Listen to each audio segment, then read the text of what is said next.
Okay, so you guys sent us a ton of stuff for this one, huh? Yeah. Like, seriously, a lot about this whole dopamine detox thing.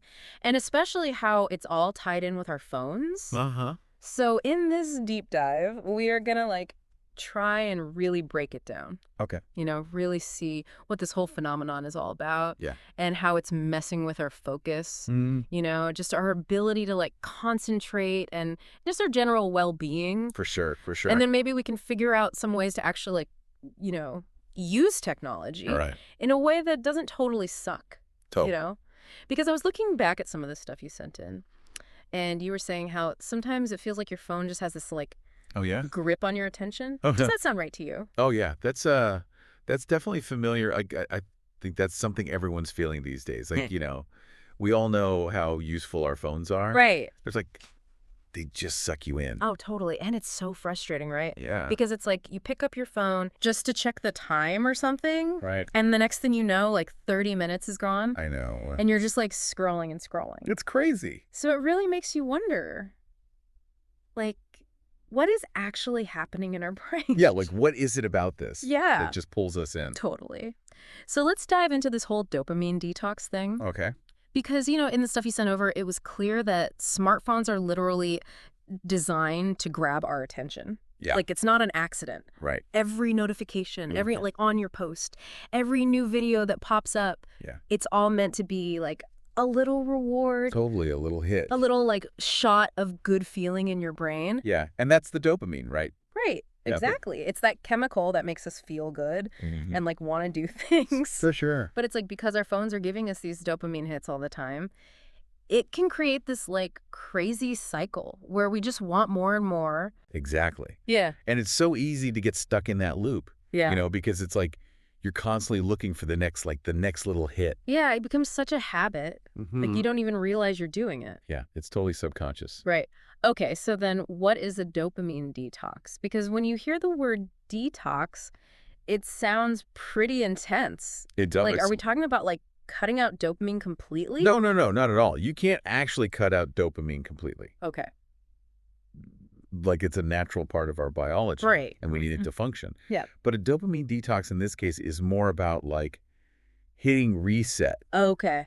on your brain's reward system. Got it. You're basically trying to take a break Yeah. from all those super stimulating things. Okay, so, like, All the stuff on your phone, like Yeah. the social media feeds, Mm. the endless scrolling, the games that just keep you hooked. The goal is to kind of like yeah. wean yourself off those easy rewards. Those, like, surface level rewards. Yeah. Because they're not actually giving us anything real. No, they're just keeping us hooked. Okay, so let's talk about what happens if we just let our phones keep giving us these dopamine hits. Like, what are the downsides? Right. And from the stuff you sent, it seems like there are a lot of downsides. There are. And it affects everything. Yeah. Like our brains, Yeah. our emotions, our sleep, Mm-hmm. even like how we connect with people. Absolutely. Yeah. So let's start with how it affects our thinking, Yeah. like our attention spans. Okay. Because think about it. We're constantly bombarded with these notifications and updates. Right. And our brains get used to that constant stimulation. And it's like they start to expect it. Mm-hmm. And then what happens? Mm. It gets harder and harder to focus on anything for a long time. Oh, yeah. I've definitely noticed that. Right. Like even reading a long article or something, Exactly. I find myself getting distracted. Yeah. Like my brain just wants to jump to the next thing. It wants that next hit of dopamine. Exactly. And it's not just focus, it's anxiety too. Oh, yeah. Like all that pressure to stay connected, Uh-huh. that fear of missing out, That FOMO. that FOMO. It can really mess with you It can, because you're constantly checking, right? constantly comparing, Mhm. and it just raises your stress level. Like you're always on edge. Exactly. Like in sleep. Oh, sleep. That's a big one. I know I'm so guilty of scrolling in bed, like way too late. I know. It's so tempting. It is. And then you just lie there Uh-huh. with your brain buzzing and you can't fall asleep.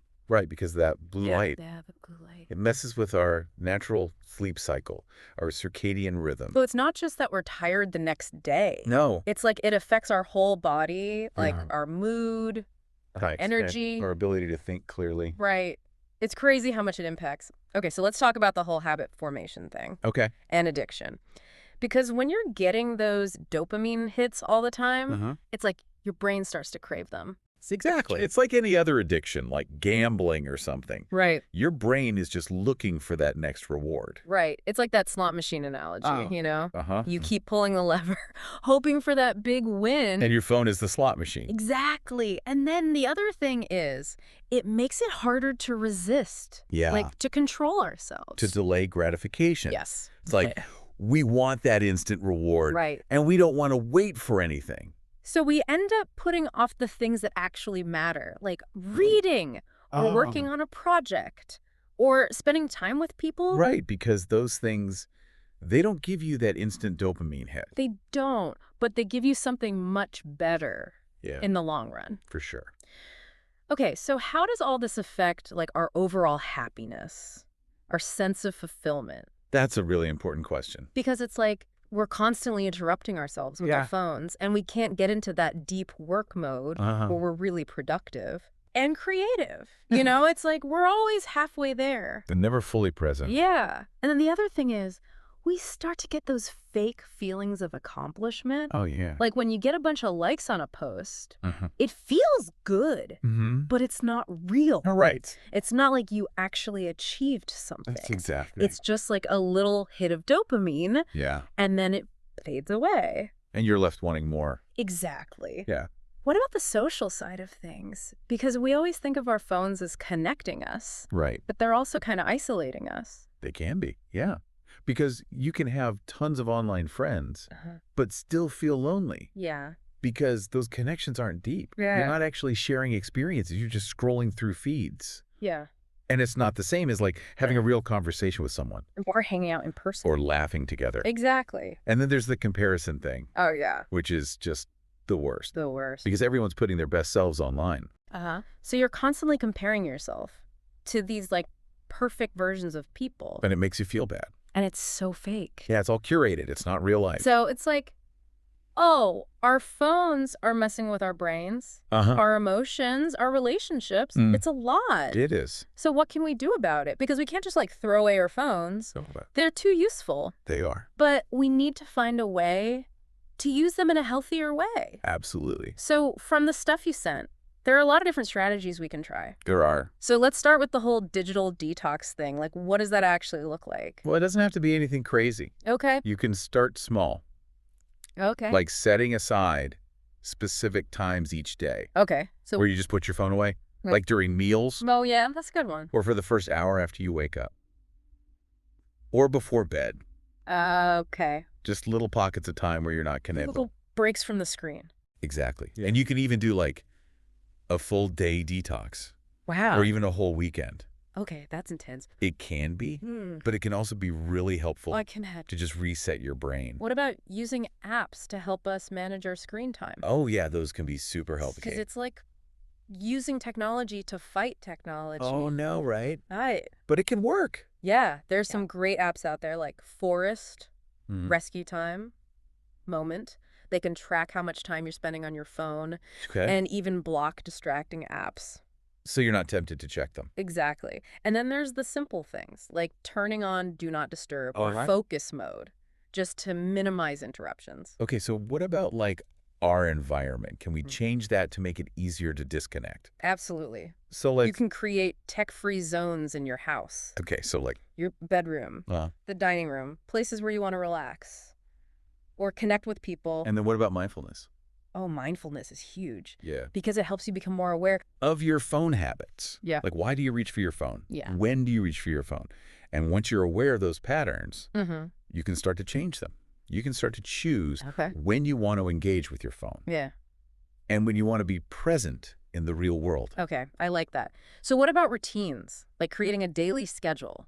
Routines are really important. Yeah. Because they give you structure. Yeah. So you're not just reacting to your phone all the time. So how do we do that? Well, first, you need to figure out what's actually important to you. Okay. Like, what are your priorities? Is it spending time with your family? Exercising? Working on a creative project? Right. Once you know your priorities, you can schedule them into your day. Like literally put them on the calendar. Exactly. And then try to stick to that schedule. And then when do we use our phones?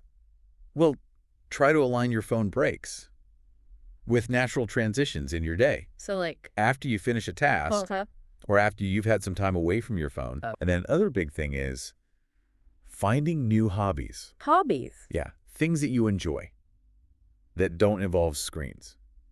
Oh, like gardening, right. Yeah. cooking, yeah. playing an instrument, Yeah. things that get you out of your head and into the real world. And that give you a sense of accomplishment? Exactly. Okay, so let's say someone's feeling overwhelmed, like they want to do a dopamine detox, Huh. but it just seems like too much. What can they do? You don't have to go all in at once. Okay. You can start small. Like baby steps. Exactly. Like maybe just reduce your screen time You okay? by like 30 minutes a day, Uh-huh. or maybe try that 10-minute rule. The 10-minute rule? Yeah. So when you feel that urge to check your phone, Okay. just wait 10 minutes. And see what happens. Exactly. And you might find that the urge goes away.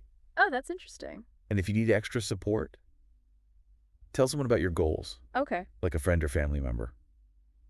Or even start a challenge group. So you can hold each other accountable. Okay, so let's zoom out for a second and talk about the bigger picture. Okay. Like our digital culture as a whole. Right? Because it's not just about individuals. Yeah. It's about society Hmm. and the way we're using technology. So one thing that came up in the stuff you sent was this idea of social media literacy, like understanding how these algorithms work Yeah. and how they're designed to keep us hooked. To keep us engaged. Yeah. To keep us scrolling. And once we understand that, we can start to make more conscious choices Absolutely. about how we use these platforms. Yeah, we can take back control. Right. And then the other thing is this idea of designing technology for well-being, like creating apps that are actually good for us, Right. that help us thrive. Not just keep us addicted. Exactly. So it's like we need to be more aware. Yeah. And the tech companies need to step up Absolutely. and create products that are actually, serving us, Right. not the other way around. Exactly. So we've covered a lot of ground here. What are the key takeaways? Well, I think the main thing is to remember that our phones are powerful tools, Yeah. but they can also be really addictive. And they can mess with us in a lot of ways. In more ways than we realize. But the good news is Yeah.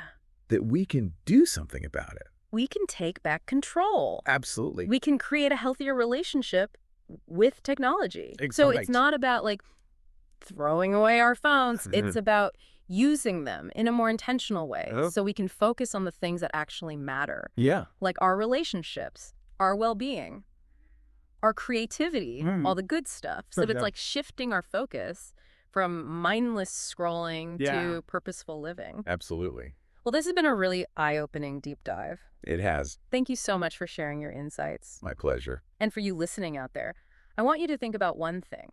What's one small change you can make in your own life to create a healthier relationship with technology? It could be anything, like setting aside some tech-free time.